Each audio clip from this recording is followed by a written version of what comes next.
Gatorade is the #1 proven electrolyte blend designed to hydrate better than water. So you can lose more sweat and raise your game. Gatorade, is it in you? My cat Freddie loves to be brushed and cuddled. But stirring up his cat allergens meant sneezing and itchy eyes. Then I found Purina One Live Clear. It's cat food that reduced the major allergen and my suffering in as little as 21 days. Now, we feel closer than ever. If you have issues with cat allergens, you really need to try Purina One Live Clear. Try new Purina One Live Clear today. Purina One, a difference from day one.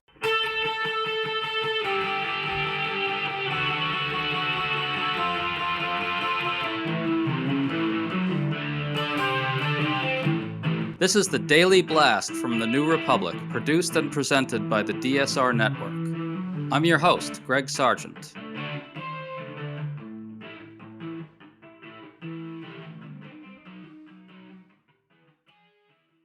President Donald Trump is reportedly furious about his inability to make the Jeffrey Epstein scandal go away.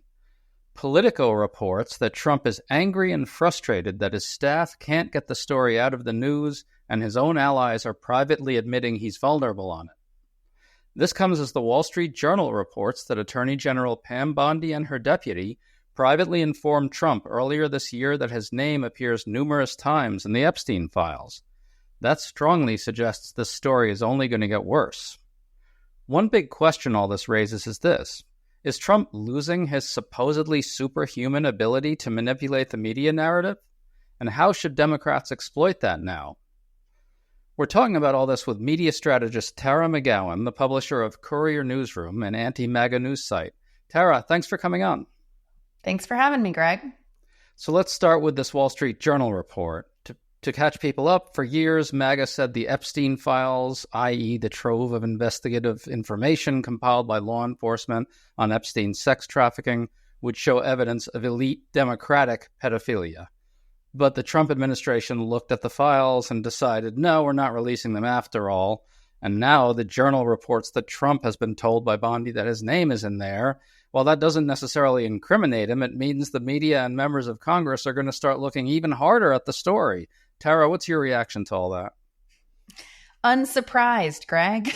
No, but delighted nonetheless. I don't think it should or does surprise too many people that Trump's name appears. I'm glad that it's being reported as such. But, I've never seen anyone who has more selfies with Jeffrey Epstein than Trump that have been on the internet for years and years and years. And of course, the story that came out earlier this week or late last week in the Wall Street Journal about the birthday card that Trump wrote to Epstein. I mean, the evidence is mounting and, and especially folks that follow conspiracy theories or conspiracy theorists themselves, where there's a smoke, they think there's a fire, or there likely is. And so just the compounding evidence, including coming from Bondi, is going to keep the story going. And I will tell you from our own audiences and the coverage that we've been doing of Epstein at Courier across our network, we've seen over 50 million views on our Epstein videos just over the past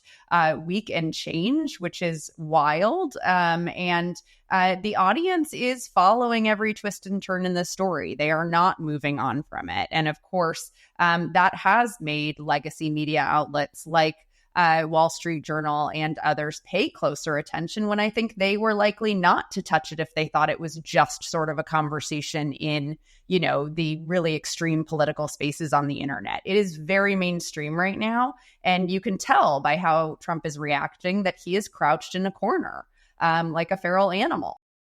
And the Politico story really underscores your point about him being in a defensive crouch and understanding his own vulnerability on this. One person close to the White House tells Politico, quote, POTUS is clearly furious. Trump obviously wants the media to be focused on his greatness and so forth. One White House ally says this is a vulnerability for Trump and that this is the fault of Trump and MAGA for originally hyping the Epstein files. That's a White House ally speaking to Politico. One senior official says he's frustrated with his staff for failing to tamp this down. Now, Tara, we've been told for years that Trump wields magical powers over the narrative. That was always overstated, but now we're really seeing that mythology get dispelled, aren't we?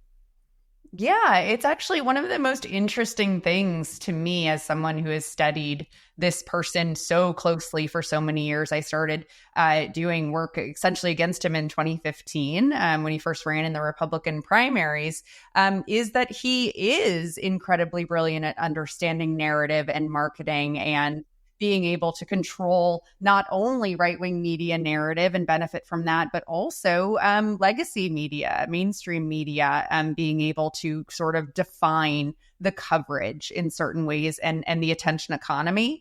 And it's really surprising to me as someone that has observed him so closely for so long that he did not anticipate this blowback from his base when he and all of the right-wing commentators and pundits who helped get him elected were beating this drum on this story and his promise to immediately release the Epstein files consistently throughout his campaign. It was one of his top campaign promises. So to think that he could just make it go away by saying that there was nothing there, I'm even surprised that he is so surprised.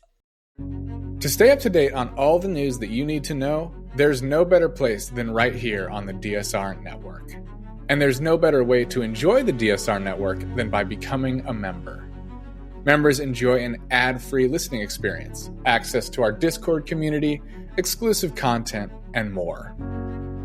Use code DSR2025 for a 40% off discount on sign-up at thedsrnetwork.com/buy.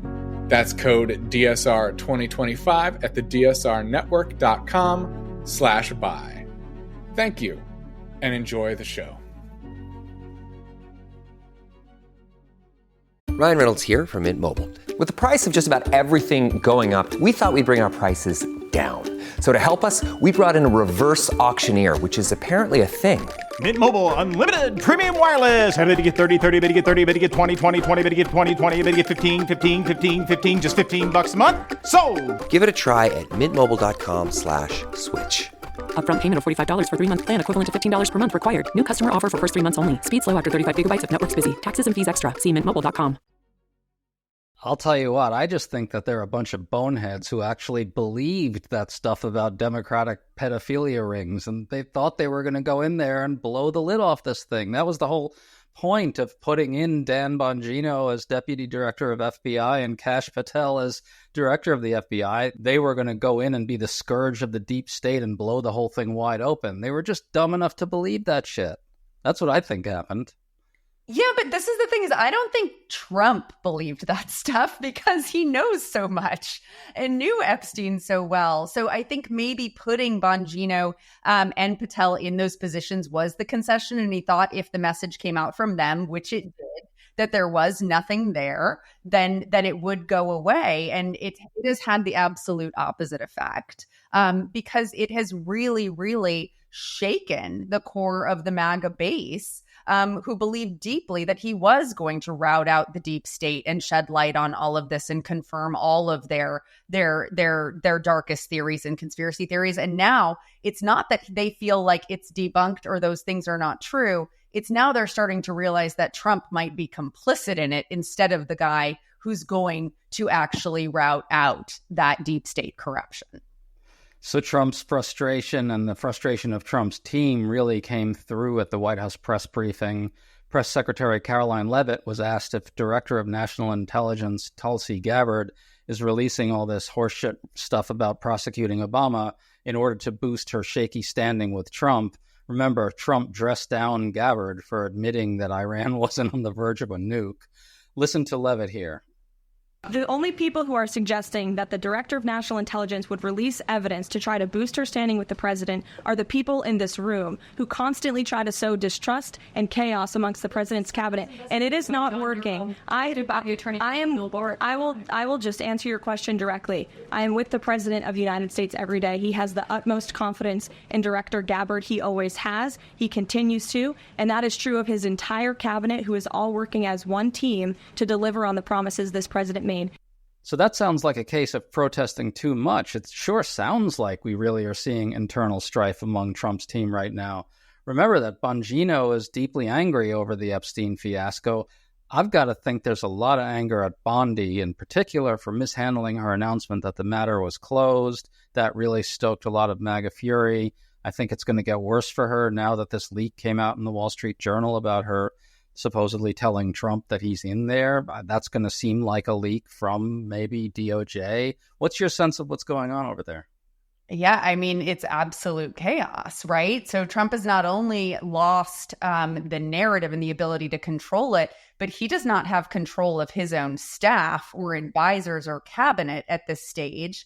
And when people are sensing what is very much on the surface right now about fractures within their base of support, that they have been incredibly, there's been so much hubris essentially about their mandate after the election to lead, et cetera. And now their base is turning on them. Their biggest talkers, pundits, podcasters are turning on them. You are seeing actual individuals within the administration turn on them with these leaks. And so they are in the most vulnerable position we've seen this administration in. At the same time, I think I read this in Axios this morning in this sort of bloviating way, I thought, but that at a time where Trump really has been delivering a lot of quote unquote wins in terms of his other campaign promises to his base. And that's why he's also furious, is he's not getting any credit for it. So now he's really experiencing what it is like to not actually be able to control the story or control your team. And this is where it's going to get really interesting, because the story, as we said, is not going away. And so who is going to really defect? Who's going to get thrown out? Because we know how he reacts when he's angry, right? He starts firing, he starts demonizing, and he's been doing his distraction strategy and it isn't working. So we're going to start to see him, I think, act even more and more irrational, if that's possible. So, you know, I hate to say that there is fun and joy in this, but for those of us who have known what an empty suit he has been on so many of the promises he made to his base, there is a level of enjoyment I think we are all allowed at watching this go down. But I do think it's incredibly important that all of us in media and advocacy also help keep this story and this momentum going. I want to get to that in a sec, but your point about his distraction strategy failing just reminded me of something that I think is kind of essential. One of the sub-narratives of this idea of Trump as master media manipulator has always been that he's got this kind of magical distraction powers. And this is something pundits were incredibly credulous about for a long time. You know, he would go out there and he would just try to change the subject and everyone would say, wow, he's distracting us. He's weaving his spell again, you know, and it was always garbage. Like, that stuff doesn't actually necessarily work for voters, but here we're seeing it fail in a particularly glaring and obvious way, right? Yeah, it's definitely feeling desperate because he has not satisfied the base and thus the media amplifying, because his answers that he has continued to not evolve of, like, in fact, he just got more angry at his base and continued to say, there's nothing there, move on. Why do you care? I mean, that's really that's undressing his base, right? That's like shaming and blaming them and turning on them, which of course is not going to calm them down. Where if it had been pure distraction to something that was equally important to them, which is difficult to do, maybe it would have worked, but he actually turned on them first. And so, you know, we started to see a little bit of a bump and a splintering of the attention away from Epstein with the Gabbard announcements of the files, but it didn't last very long. Epstein was back taking the cake in terms of engagement pretty quickly, and they're not able to get it off of that at this stage. Well, so where does that leave us with Democrats, Tara? This is something you have a lot of strong feelings about, the Democratic strategies and so forth. You know, Democrats are obviously now calling for full release of the Epstein files, and they're doing a pretty good job of keeping it in the news. But then you've got people like Nancy Pelosi calling it a distraction. I feel like on some level, the party is still internally conflicted about how and whether to go hard at something like this. What are your thoughts on that? Yeah, I deeply, deeply respect Nancy Pelosi in many, many ways. And I fundamentally disagree with her. This is not a distraction. This is important. We're seeing it across all audiences. It is honestly the most unified and bipartisan issue. And I think that Democrats need to lean into this very heavily. I think there's also just a take party out of it. If you're not talking about the Epstein story, that's a little bit more concerning in certain ways to me than the people that are, because we should all be aligned that whoever was involved with Epstein was not on the good side of society or history or the law, let's say. And so I just think that this is not only a really important story that is actually unifying people of all political and other backgrounds, but it is such a critical one for Democrats to lean in on, because this is the most potent example we have of the corruption of Trump and this administration, which is the through line for everything that also unites the left and the right, is getting corruption out of politics, right? And so he ran as someone who was going to do that, him being corrupt himself and finally looking very defensive and scared, frankly, and people can sense that. This is where the whole house of cards could fall down if everybody stays vigilant about it. And I think that we are in that place right now, but that's why any Democrat that's calling this a distraction is deeply out of touch with where the American public is. And I think that is an indication, and also just a reinforcing indication of the establishment Democrats. The folks in leadership in the Democratic Party have been very out of touch of where people are. They've been out of touch of how to communicate with them, what they care about, where to communicate with them for a while now. And that's where we're seeing really different camps in the really broad left, right, of folks who are just ready to fight and actually have fight in them and know how to communicate authentically and have a vision for the future, and the ones who are still clinging to this old way that hasn't existed for a long time, this decorum, this we need to talk about kitchen table issues. Actually, no, right now, this is what we should be talking about. And that doesn't mean that, fast forward a year from now when we're just months out from the midterms, that we shouldn't be talking about the other really important issues like affordability, et cetera. We should be doing that too. But I absolutely disagree with Nancy Pelosi and think that every Democrat should be leaning in and continuing to amplify all of the new incoming information that comes out of this story, because we rarely have the ability to be on offense and to have Trump and the right on defense. And that is the moment we're in right now. And we need to hold that leverage for as long as we can.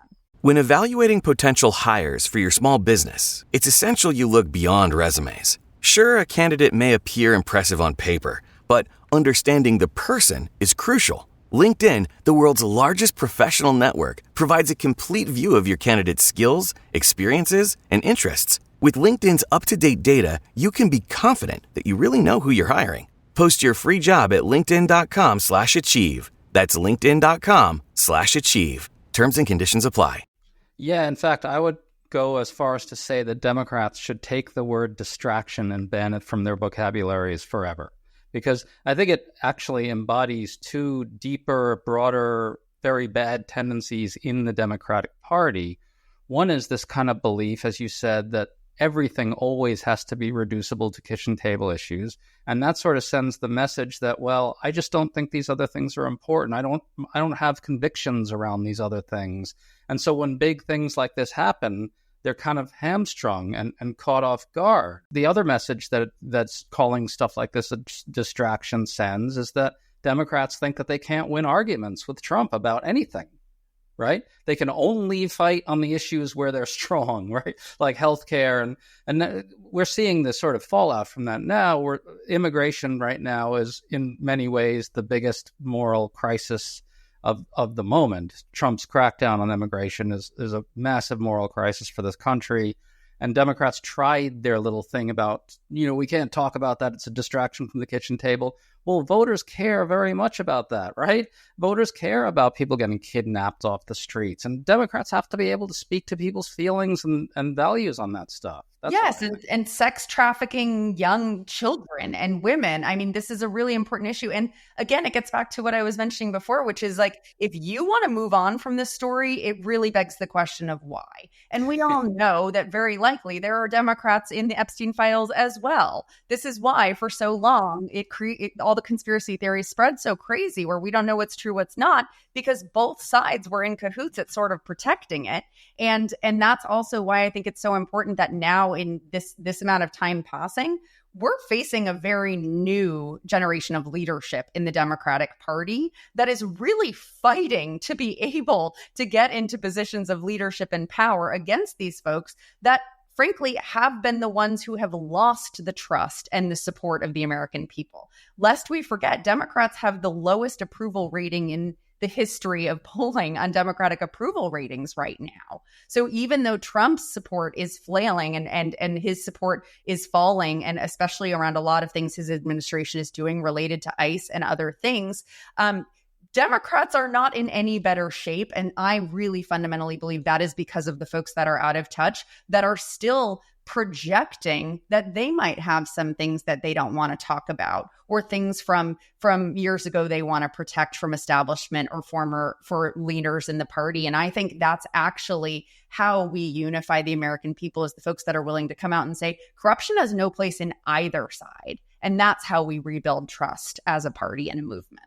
Yeah, and the story is about the fundamental problem of elite impunity. That's a huge thing. It's a real problem. So to close this out, what should Democrats be doing specifically? You take someone like Senator Ron Wyden. He just put out this great information. We reported on it at TNR.com. You can check that out. He put out this information about a whole lot of suspect Epstein financial transactions that are on file at the Treasury Department. Wyden's pushing hard on those specifics, trying to get Treasury to release the financial transactions, which would show all sorts of stuff. I feel like Democrats could be using their power more like that to try to shed light on what specifically is being covered up. What are your thoughts? What do you think Dems should be doing specifically?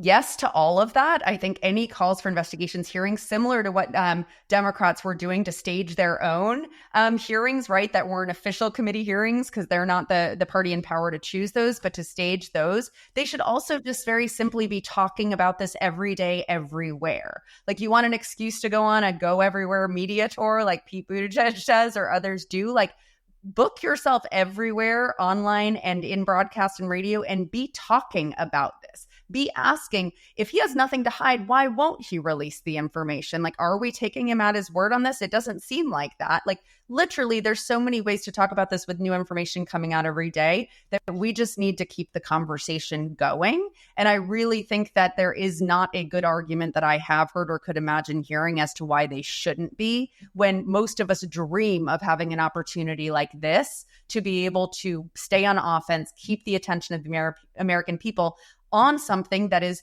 very much a very clear, evident vulnerability for this administration.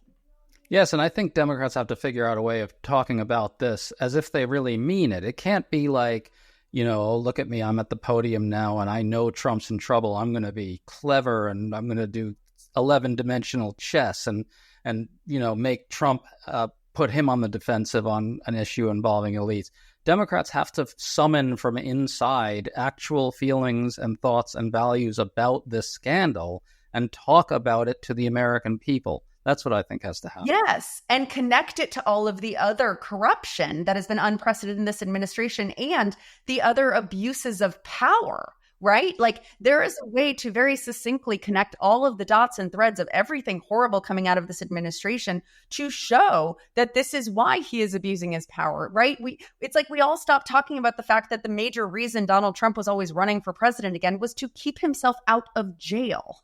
He has gotten himself into a position of the greatest power in the world when he was likely to spend time in jail had he not won that election and been able to get immunity by his rigged Supreme Court. And so this is the fact that we have folks in his base moving away from him, becoming more skeptical, more doubtful, and angry about how they're not feeling heard or respected anymore by this president. That is the opportunity we've all been waiting for, to help them, bring them in an inclusive way into this movement against corruption, frankly, on both sides, to be able to find a way forward. Well, Tara McGowan, I really hope Democrats are listening to you. Thanks so much for coming on. Great discussion. Thanks, Greg.